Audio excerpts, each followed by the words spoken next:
अक्टूबर का महीना था। धान की फसल पकने को थी और हवा में हल्की हल्की ठंडक घुलने लगी थी। गांव का नाम था भदौरा। इलाहाबाद जिले में यमुना के किनारे बसा एक पुराना गांव। गांव के आखिरी छोर पर एक टूटा फूटा मकान था। मकान के बाहर एक पीपल का पेड़ था और पेड़ के नीचे हमेशा एक आदमी बैठा रहता था, राम प्यारे। लोग उसे राम प्यारे शराबी कहते थे। कोई प्यारे मास्टर भी पुकार लेता था, क्योंकि कभी वो प्राइमरी स्कूल में पढ़ा करता था।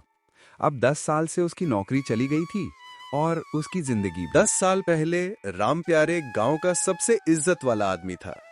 स्कूल में बच्चे उसे मास्टर जी कहकर सलाम ठोकते थे। उसकी पत्नी सरस्वती पढ़ी लिखी औरत थी। शहर की कॉलेज में बीए किया था। बेटी राधा 10वीं में टॉप करती थी। घर में हमेशा हंसी रहती थी। लेकिन एक दिन सरस्वती को ब्रेन ट्यूमर हो गया। इलाज के लिए लखनऊ, फिर दिल्ली, फिर मुंबई। सारी जमा पूंजी खत्म। उधार लिया, गहने बेचे, जमीन गिरवी रखी। आखिर में सरस्वती चली गई। शाम के 7 बज रहे थे। गांव की गलियों में दिए जल चुके थे। ठंडी हवा चल रही। राम प्यारे अब भी पीपल के नीचे बैठा था। उसकी आंखें धुंधली थीं, लेकिन उसने देखा कि कोई आ रहा है। एक 10-11 साल का लड़का। नाम था उसका छोटू। नमस्ते मास्टर जी। कौन? अरे छोटू, तू यहाँ इस टाइम? मास्टर जी, पापा ने कहा कि आपसे 10 रुपए उधार ले आऊं। घर में नमक भी नहीं है। राम प्यारे की जेब टटोली में सिर्फ 50-50 पैसे के 2 सिक्के थे और एक 10 का नोट। उसने 10 का नोट छोटू की ओर बढ़ाया। ले, और सुन, कल सुबह स्कूल आ जाना, तुझे गणित सिखाऊंगा फ्री में। पर मास्टर जी, लोग कहते हैं आप शराब पीते हैं, अब नहीं पढ़ाते। लोग बहुत कुछ कहते हैं बेटा, पर दिल का क्या? दिल तो आज भी साफ है। छोटू चला गया। राम प्यारे फिर अकेला रह गया। उसने नई बोतल खोली और शराब पीना शुरू कर दिया। राम प्यारे की बेटी राधा अब 20 साल की हो चुकी थी। सरस्वती की मौत के बाद वो अपनी मौसी के पास इलाहाबाद शहर चली गई थी। अब वो मेडिकल की पढ़ाई कर रही थी। महीने में एक चिट्ठी जरूर भेजती थी। आज भी डाकिया आया था। चिट्ठी राम प्यारे के हाथ में थी, लेकिन उसने खोली नहीं। डर था कि लिखा होगा, पापा शराब छोड़ दो। अगले दिन गांव में पंचायत हुई। कारण था, राम प्यारे ने रात में शराब पीकर प्रधान के दरवाजे पर गाली गलौज किया था। प्रधान बहुत नाराज था। ये शराबी अब हद कर रहा है। गांव की इज्जत का सवाल है, इसे गांव से निकाल दो। भाई, राम प्यारे कभी हमारा सबसे अच्छा टीचर था। सरस्वती भाभी की मौत ने इसे तोड़ दिया। थोड़ा रहम करो। राम, ये हर रात गाली देता है, बोतलें फेंकता है। कल रात मेरी बेटी डर गई थी। चाचा, मास्टर जी ने मुझे कल 10 रुपए दिए थे और कहा था कि पढ़ाएंगे। उनका दिल बहुत साफ है। अरे छोटू, तू अभी बच्चा है, तुझे क्या पता। राम प्यारे खुद वहां नहीं था। वो पीपल के नीचे बैठा शराब पी रहा था।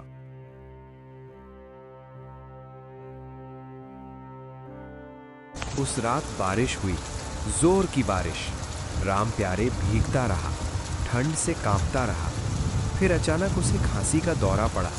उसने समझ लिया अब ज्यादा दिन नहीं है। चलो अच्छा है। सरस्वती, आ रहा हूँ। लेकिन तभी उसे छोटू की आवाज सुनाई दी। छोटू दौड़ता हुआ।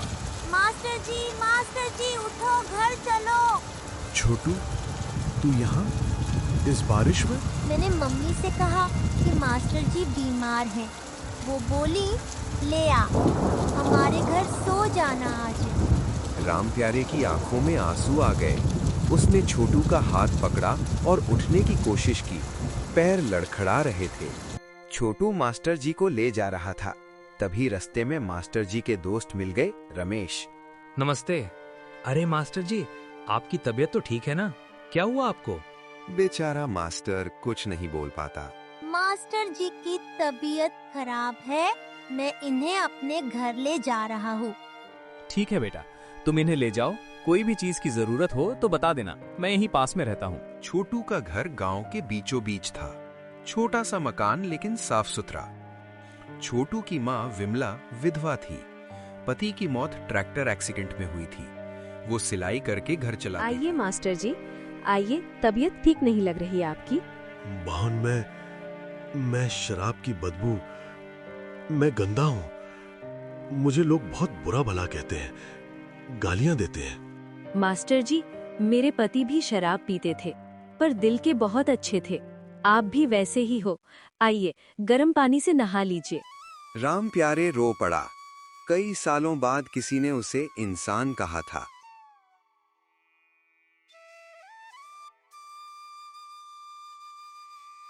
अगली सुबह राम प्यारे ने शराब नहीं पी। विमला ने उसे अदरक वाली चाय दी। छोटू स्कूल जाने को तैयार था। मास्टर जी, आज मुझे पढ़ाओगे ना आप?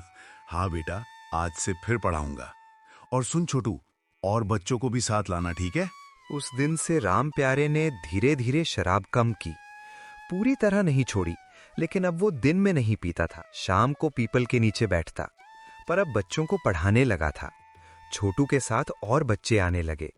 कोई फीस नहीं, बस दिल से राम प्यारे पढ़ाता। 3 महीने बाद राधा छुट्टियों में गांव आई। उसने सुना था कि उसके पापा फिर पढ़ाने लगे हैं। वो सीधे पीपल के नीचे पहुंची। राधा ने देखा उसके पापा बच्चों को पढ़ा रहे हैं। पापा! राम प्यारे ने मुड़कर देखा। उसकी बेटी, जो 8 साल से उससे नाराज थी, सामने खड़ी थी। अरे राधा बेटी, तुम और यहाँ? पापा, मुझे माफ कर दो। मैं समझ नहीं पाई थी आपके दर्द को। नहीं बेटा, मुझे माफ करना। मैंने तुम्हें अकेला छोड़ दिया था। और बताओ बेटा, कैसी हो तुम? तबीयत वगैरह ठीक है तुम्हारी? हाँ पापा, मैं बिल्कुल ठीक हूँ।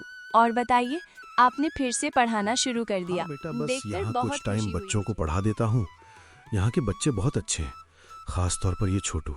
इसने मेरा बहुत ध्यान रखा और पढ़ाई में भी काफी होशियार है। बहुत अच्छी बात है पापा। मैं कह रही थी आप शहर चलिए मौसी के घर, वहाँ आपकी तबीयत ठीक रहेगी। अरे नहीं नहीं बेटा राधा, मैं तो यहाँ बस कुछ वक्त गुजार लेता हूँ बच्चों के साथ, और अब मेरी जिंदगी का कोई मकसद भी नहीं है। राम प्यारे फिर से स्कूल जाने लगे। प्राइमरी स्कूल ने उन्हें वापस बुला लिया। लिवर खराब हो चुका था। डॉक्टर ने कहा ज्यादा से ज्यादा 6 महीने। राम प्यारे घबराता हुआ घर की ओर निकल जाता है। रास्ते में उसकी तबीयत और बिगड़ जाती है।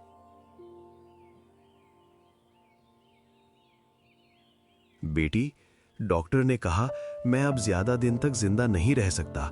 मेरी तबीयत बहुत खराब हो चुकी है। मैंने बहुत गलतियां की, लेकिन आखिरी 6 महीने मैं अच्छा इंसान बनकर जीना चाहता हूं। राधा, पता है, जब सब ने मुझसे उम्मीद छोड़ दी थी, तब सिर्फ तुमने मेरा हाथ नहीं छोड़ा।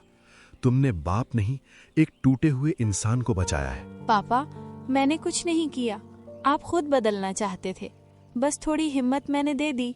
नहीं बेटी, हिम्मत तुमने नहीं दी, तुम खुद मेरी हिम्मत बन गई। आज मैं अगर बिना डर के जी रहा हूं तो सिर्फ तुम्हारी वजह से। पापा, अब हम डर कर नहीं जिएंगे। बाकी का हर दिन हम जी भर कर जिएंगे। गांव के लिए काम करेंगे, बच्चों के लिए करेंगे, और अपने लिए भी। हाँ, और मैं स्कूल भी जाऊंगा। बच्चों को सिर्फ किताब नहीं, जिंदगी पढ़ाऊंगा। बताऊंगा कि शराब जिंदगी नहीं, बर्बादी है।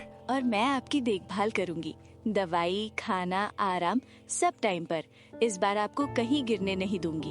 और इस बार मैं भी खुद को गिरने नहीं दूंगा। राम प्यारे ने राधा का हाथ थाम लिया। चेहरे पर दर्द था, लेकिन दिल में सुकून था, उम्मीद थी। राधा, अगर कभी मैं कमजोर पड़ जाऊं ना, तो मुझे फिर से डांट देना, जैसे पहले डांटती थी। पक्का पापा, इस बार मैं बेटी कम ट्रेनर ज्यादा बनूंगी। दोनों हंस पड़े। कमरे में भारीपन नहीं था। पहली बार इतनी शांति थी। ऐसा लगा जैसे जिंदगी थोड़ी देर के लिए रुककर मुस्कुरा दी हो। चलो, आज से एक वादा करते हैं। रोज मुस्कुराएंगे, रोज कुछ अच्छा करेंगे, और अपने बाकी दिनों को सजा कर रखेंगे, डर कर नहीं। हाँ पापा, वादा पक्का। अब हम एक नई जिंदगी की शुरुआत करेंगे। दिन बीतते गए। दर्द था, बीमारी थी, दवाइयां थीं, लेकिन अब डर नहीं था। राम प्यारे के चेहरे पर फिर से वही पुरानी चमक लौट रही थी। धीरे धीरे गांव वाले उसे मास्टर जी कहने लगे थे, एक अच्छी नजर से देख रहे थे। आज सिर्फ किताब नहीं, जिंदगी पढ़ेंगे। गलती से डरना नहीं, गलती के बाद ना बदलना, ये डरने वाली बात है। बच्चे मुस्कुरा उठते हैं, कोई सिर हिलाता है, कोई तालियां बजाता है। राधा अपने पापा को खड़ी होकर देखती, गर्व से मुस्कुराती। डिस्पेंसरी चलती रही, लोग इलाज के साथ दुआएं भी देने लगे। राधा बेटिया, भगवान तुम्हें खुश रखे, तुमने अपने बापू को वापस ला दिया। नहीं चाची, वो खुद लौटे हैं, बस रास्ता दिखाने का काम मेरा था। धीरे धीरे गांव बदलने लगा, शराब कम होने लगी, बेमतलब की लड़ाइयां कम हो गईं। गांव के बच्चों के साथ अब बड़े भी राम प्यारे के पास सलाह लेने आने लगे। गुरुजी, शहर जाना है, डर लगता है। डर मत, घर छोड़ो मत, घर से आगे बढ़ो, फर्क महसूस होगा। राम प्यारे और राधा के बीच रिश्ता भी गहरा हो गया। अब वो पिता बेटी कम, दोस्त ज्यादा बन गए थे। एक रात बरामदे पर बैठे चांदनी फैली थी, हवा शांत थी। पापा, अगर कभी डॉक्टर गलत साबित हो जाए तो? गलत हो जाए तो हम हंसेंगे, सही हो जाए तो हम तब तक जीकर जीतेंगे। राधा हंस पड़ी। दोनों ने आसमान देखा, जैसे सितारे भी सुन रहे। कुछ महीनों बाद गांव में छोटा सा कार्यक्रम रखा गया। गांव के बच्चे बोले, धन्यवाद गुरुजी, आपने हमें पढ़ना नहीं, जीना सिखाया। राम प्यारे की आंखों में नमी थी, लेकिन इस बार ये आंसू हार के नहीं, जीत के थे। शुक्र है, भगवान ने मुझे दूसरा मौका दिया। अब ये आखिरी नहीं, सही जिंदगी का पहला अध्याय है। राधा पास खड़ी थी, गर्व से, प्यार से, विश्वास के साथ। कार्यक्रम के बाद गांव खुश था, लेकिन किस्मत हमेशा सीधी नहीं चलती। कुछ दिनों बाद गांव में खबर फैली, सरकार से नोटिस आया था। गांव की जमीन पर फैक्ट्री बननी थी और स्कूल हटाना था। बच्चों के चेहरे उतर गए। पापा, अब क्या होगा?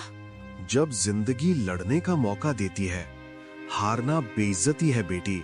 अगले दिन पूरा गांव इकट्ठा हुआ। कुछ लोग डर रहे थे, कुछ हिम्मत हार रहे थे। तभी शहर का अधिकारी आया, अहंकार, घमंड और चालाक मुस्कान के साथ।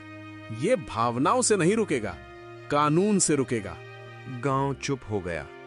राधा कुछ बोले बिना चली गई। 2 दिन तक नहीं दिखी। सबको लगा हार गए।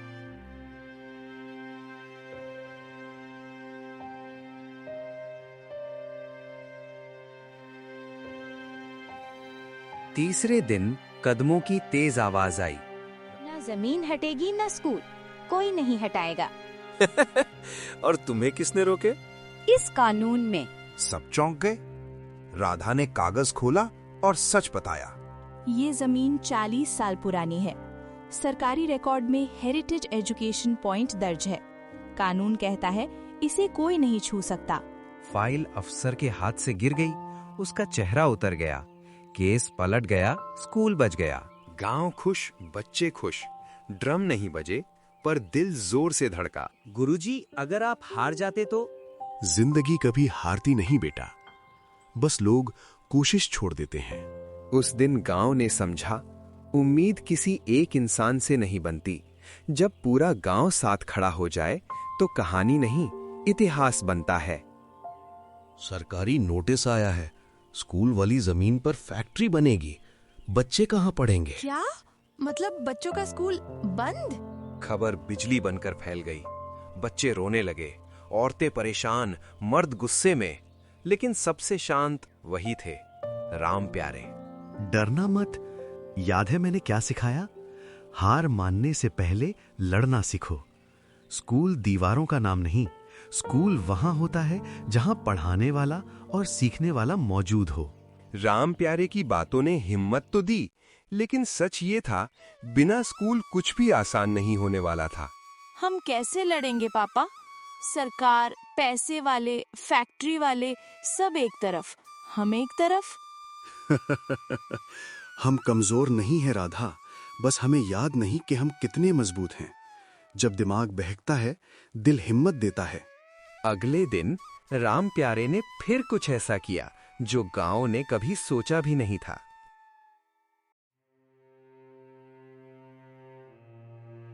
आज से यही स्कूल चलेगा, दीवारों से नहीं, इरादों से स्कूल बनता है। राम प्यारे ने पेड़ को स्कूल बना दिया, जमीन को क्लासरूम और आसमान को छत। राधा ने हर बच्चे के लिए स्लेट, दवाइयाँ और पानी का इंतजाम किया। गांव के लोग साथ आने लगे, लेकिन असली झटका अभी बाकी था। ये सब नाटक बंद करो, जमीन खाली करो, वरना मजबूरन हटाना पड़ेगा। पहले आपने कहा था कि ये स्कूल गांव के भले के लिए है। अब गांव भला हो रहा है तो आप उसे छीनना चाहते हो। अफसर चुप, भीड़ शांत। तभी राम प्यारे आगे बढ़े। अगर फैक्ट्री बनानी है, बनाओ, लेकिन याद रखना, धुआं अगर दिमाग में भर गया तो देश बेवकूफ बन जाएगा, और अगर बच्चों का दिमाग रोशनी से भर गया तो ये गांव ही नहीं, पूरा इलाका बदल जाएगा। ये सिर्फ बात नहीं थी, एक वार था, और वो वार सीधा दिल पर लगा। प्यारे की आवाज हवा में घुल गई। भीड़ फिर धीरे धीरे शांत हो गई। सरकारी अफसर के चेहरे पर बेचैनी थी, पर फैसला अभी हुआ नहीं था। ये बूढ़ा मास्टर लोगों को भड़का देगा, कुछ करो। कर तो सकते हैं, पर पूरा गांव इनके साथ हो गया तो मामला उल्टा पड़ जाएगा। इधर गांव वाले भी बढ़ गए। कुछ लोग राम प्यारे के साथ, कुछ लोग नौकरी के लालच में फैक्ट्री के साथ। एक लालची गांव अरे मास्टर जी के साथ रहकर क्या मिलेगा? फैक्ट्री आएगी तो पैसे आएंगे, नौकरी आएगी। हाँ, स्कूल से पेट नहीं भरता। बच्चे सहम गए। राधा का चेहरा कस गया। पापा, लोग बट रहे हैं। अगर गांव ही साथ नहीं देगा तो हम कैसे जीतेंगे? लोगों को मत कोसो, लोगों को समझाओ। अंधेरा बुरा नहीं, जब तक हम दिया जलाना नहीं भूलते। और दिया कौन जलाएगा? हम और हमारे बच्चे। अगले दिन राम प्यारे ने फैसला लिया। अब सिर्फ भाषण नहीं, अब सबूत दिखाना था कि स्कूल गांव का दिल है, बोझ नहीं। आज ये बच्चे बताएंगे कि स्कूल क्यों जरूरी है। अगर फैक्ट्री आई तो हम मजदूर बनेंगे, अगर स्कूल रहा तो मालिक भी बन सकते हैं। गांव की औरतें डॉक्टर के बिना मर जाती थी, आज राधा दीदी हैं, क्योंकि कभी उन्होंने भी स्कूल देखा था। तभी भीड़ के बीच से गांव का वही नौजवान आगे आया जो शहर जाने से डर रहा था। मास्टर जी झूठ नहीं बोलते। मैं शहर गया, सीख कर लौटा, अपनी छोटी कंपनी खोलूंगा और गांव के लोगों को काम दूंगा, बिना फैक्ट्री, बिना धुएं, बिना बीमारी के। गांव वाले हिल गए। कुछ लोग जो फैक्ट्री के साथ थे चुप होने लगे। बहुत हो गया ये नाटक, सरकार ने जमीन दे दी है, हम बनाएंगे फैक्ट्री। ठीक है, पर एक बात बताइए, अगर ये फैक्ट्री बच्चों के सपने छीन कर बनेगी तो क्या ये फैक्ट्री कभी शुभ होगी? एक जीप आई, बड़ा अफसर उतरा। असल फैसला उसी के हाथ में था। मैंने सब सुना। कानून कहता है जहां शिक्षा का सार्वजनिक संस्थान चल रहा हो, वहां ऐसी फैक्ट्री नहीं लग सकती जो बच्चों के स्वास्थ्य और भविष्य पर असर डाले। लेकिन कोई लेकिन नहीं, ये जमीन यहीं की और इस गांव के बच्चों की रहेगी। गांव तालियों से गूंज उठा, बच्चे चिल्लाए।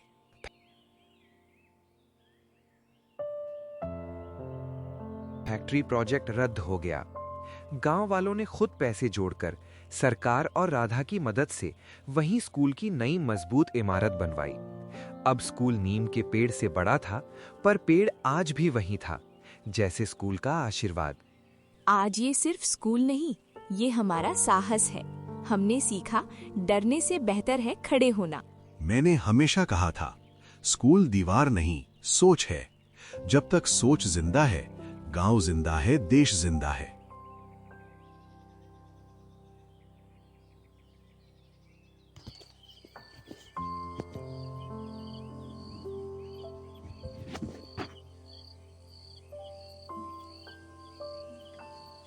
राम प्यारे नीम के पेड़ के नीचे बैठते हैं। राधा उनके पास आती है। आज जीत मिल गई पाका। नहीं राधा, आज शुरुआत मिली है। राम प्यारे अब सिर्फ गुरुजी नहीं, गांव की आत्मा बन चुके थे। और हाँ, लोगों ने ये जरूर समझ लिया, जब एक गांव अपने बच्चों के साथ खड़ा होता है तो दुनिया की कोई फैक्ट्री, कोई ताकत उसका भविष्य नहीं छीन सकती।